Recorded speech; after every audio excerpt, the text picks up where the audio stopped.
शाळांच्या शिक्षकांचे आझाद मैदानावर आंदोलन 70,000हून अधिक शिक्षकांसह आमदार रोहित पवार सुद्धा सहभागी तर आज मुख्यमंत्र्यांसोबत बैठक होणार मंत्री महाजनांचं आश्वासन गिरणी कामगारांच्या घरासाठी संयुक्त लढा समितीची आज आझाद मैदानामध्ये सभा महाविकास आघाडीमधून उद्धव ठाकरे पृथ्वीराज चव्हाण तर मनसेकडून बाळा नांदगावकर उपस्थित राहणार मोर्चाला परवानगी नाकारल्यानंतर ही सभा होणार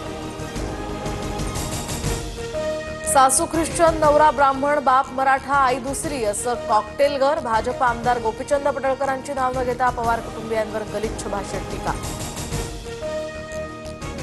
मीरा रोडमध्ये मराठी माणसांचा विराट मोर्चा जमावाच्या आक्रोशानंतर पोलिसांची मोर्चाला परवानगी मनसे ठाकरेंची सेना एकीकरण समितीचा सहभाग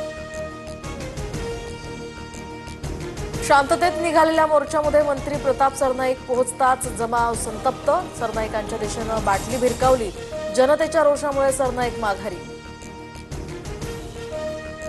पक्षातल्या कुणीही माध्यमांशी संवाद साधू नका मला विचारल्याशिवाय माध्यमांशी संवाद नको 2 दिवसात राज ठाकरेंचा दुसऱ्यांदा आदेश सरन्यायाधीश भूषण गवईंचा महाराष्ट्र विधिमंडळातर्फे सत्कार तर संविधान रक्तहीन क्रांती निर्माण करण्याचं ही साधन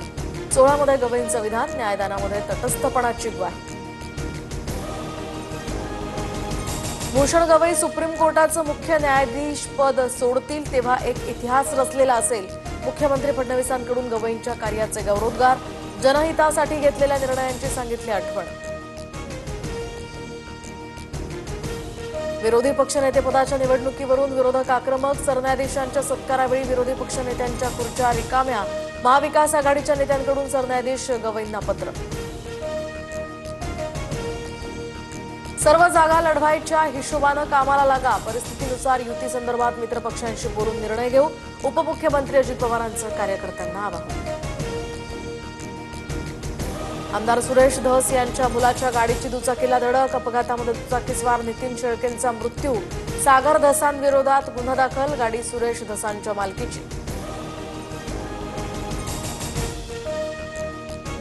99.74% भरलेलं मोडक सागर धरण ओव्हरफ्लो होण्याच्या मार्गावर तर वैतरणा नदीलगत आजूबाजूच्या परिसरातील गावांनाही सतर्कतेचा इशारा यंत्रणांना अलर्ट राहण्याचे आदेश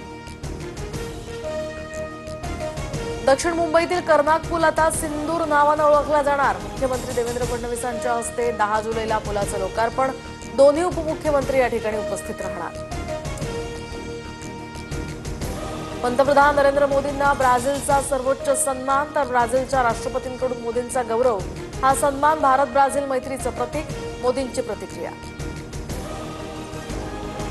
पाकिस्ताननंतर इस्रायलकडून आता डोनाल्ड ट्रम्प यांच्यासाठी नोबेल पुरस्काराची मागणी पंतप्रधान नेत्यानाहू यांच्याकडून नोबेल पुरस्कार समितीला नामांकन पत्र